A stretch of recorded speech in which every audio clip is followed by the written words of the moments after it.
Hi everybody, today I'm going to talk about what I used to do to quickly ease tummy pain when I had IBS. So I had terrible gut issues from ages 5 to 20. I had really bad bloating, abdominal pain, constipation, gas, food sensitivities, and the list goes on. And back when I was dealing with these, I found several little tips and tricks that really eased my tummy pain a lot. Now, this is not a how to heal at the root video. I have a lot of those. I'll link one up above and down below if you want to check that out. But this is a what to do in the moment when your tummy does not feel good. You've got a lot of abdominal pain, gas, pressure, you might be constipated and backed up and you don't feel good and you want some quick relief. Now, it's not a magical pill that makes everything go away perfectly. For optimal healing and comfort, I really recommend you work on the root cause at the same time as doing these principles I'm going to teach you to ease your tummy pain, but it does make a really big difference. These made me feel a lot more comfortable, and now I don't get any bloating or abdominal pain or gut issues at all. So know that if I did this, you can do this too. You can heal this. So let's talk about how you can feel more comfortable, and then you can learn more about how to heal the root cause too, so you can say goodbye to this forever. So the first thing is eating later in the morning. For a long time, I forced myself to eat breakfast around 7 because I had to leave for school, for high school, I guess middle school too, and grade school, but I had to leave at about 7:25. So I figured I have to eat breakfast, and I had these thoughts like I have to eat breakfast before school, I can't wait till break, or I can't eat in class or whatnot, like I have to eat it before. So I would make myself eat even though I wasn't hungry. I felt bloated and uncomfortable, and it was really hard to eat much at all. So I forced myself to do that for a long time. It never worked well. Then once I was like, you know what? I could eat in class, and that's totally fine. And it felt weird at first, but when I started eating in class, I actually felt a lot better. And then when I got to college and I could pick later classes and have more flexibility, it just got a million times easier. But my point is, when I let go of that, like I have to eat right away in the morning, and realized I could eat at 9 or I could eat at 10. And not only is that okay, but it actually feels way better. And that's when I naturally get hungry and want breakfast.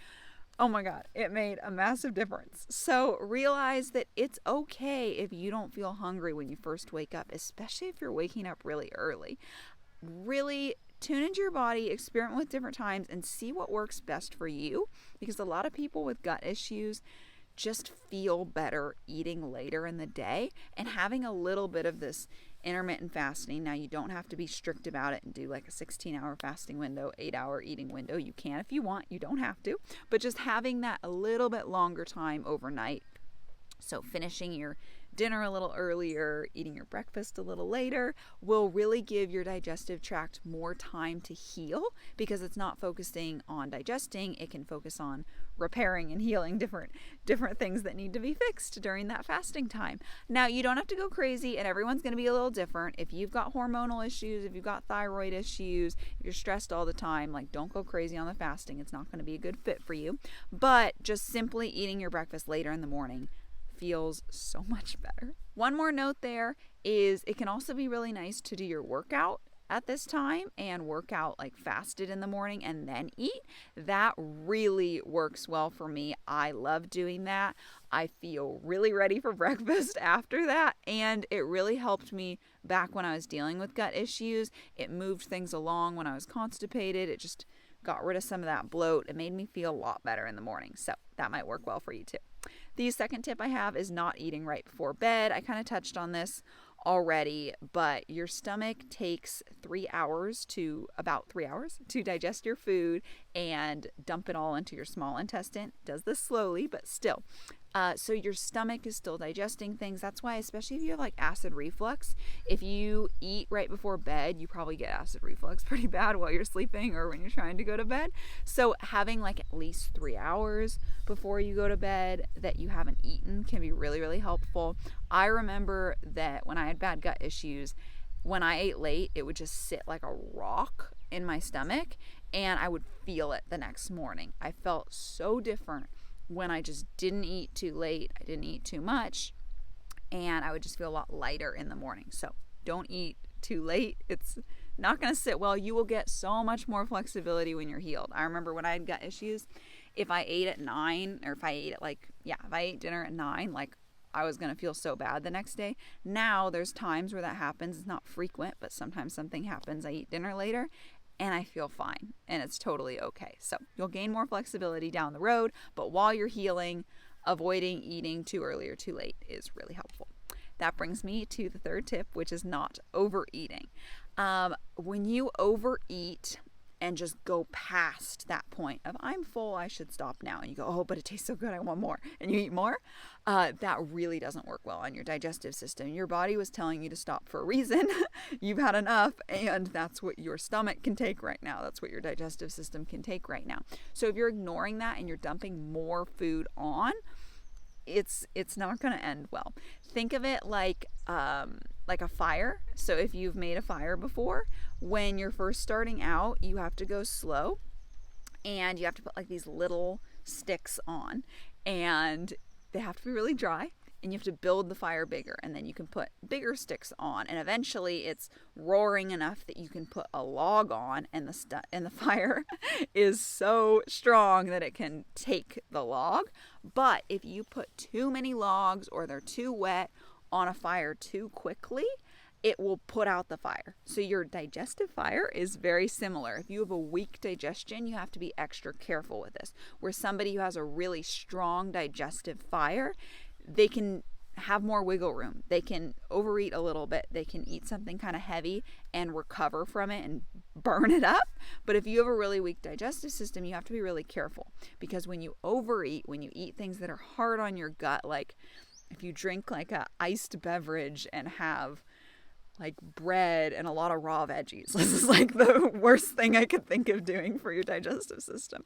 If you do that, you're probably going to feel horrible after, because you just don't have the digestive strength to tolerate that. I used to struggle with this. Now, I used to overeat because I felt uncomfortable all the time. I felt like not hungry. It was hard to eat because everything hurt. I wanted to eat, but it just didn't feel good. So I'd go a long time not eating as much, and then I would be so hungry, or I'd have a bowel movement and start to feel a little bit better, and then I would overeat. So I ended up getting in this cycle on accident of this binge starve cycle.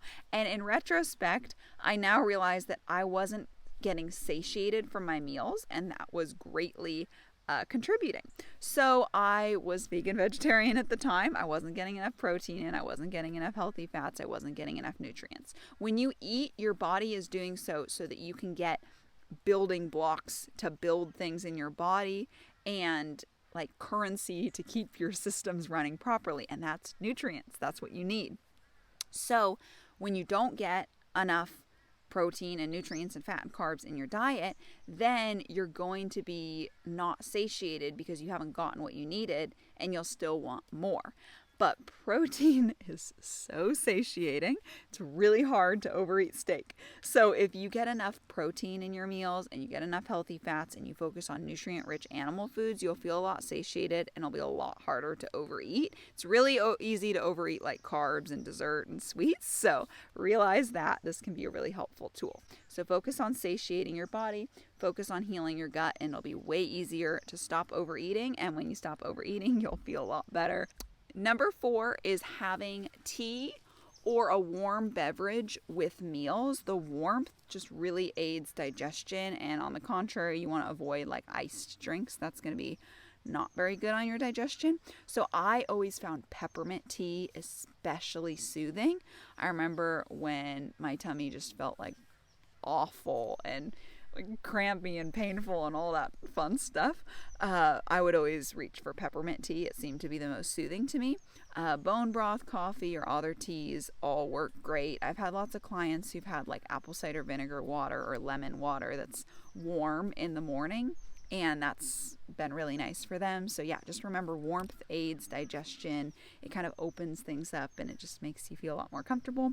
And when you're drinking your tea, you can put the mug on your stomach and kind of like move it around, and that feels really good. Just warmth in that area, or a hot water bottle or a shower, that all feels really, really good.